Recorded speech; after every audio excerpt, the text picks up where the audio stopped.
मी विकास रामगुडे, सहव्यवस्थापकीय संचालक, महाराष्ट्र राज्य पायाभूत सुविधा विकास महामंडळ।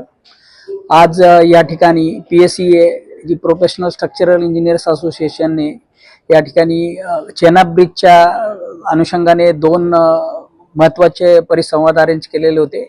त्याच्यामध्ये एक फाउंडेशन इंजिनिअरिंगच्या संदर्भात आणि दुसरा बेसिकली स्ट्रक्चरल आणि construction of the Chenab bridge.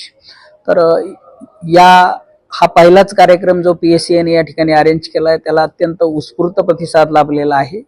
आणि बऱ्याच वेळा आपली तक्रार असते की इंजिनियर्सना कमी रिकॉग्निशन मिळतं, तर त्या पार्श्वभूमीवर या परिसंवादाचं जे आयोजन आहे हे अतिशय महत्त्वाचं आहे। आणि या ठिकाणी दोन अतिशय विख्यात अशा व्याख्यात्यांनी याच्यावरती दोन व्याख्यानं दिलेली आहेत।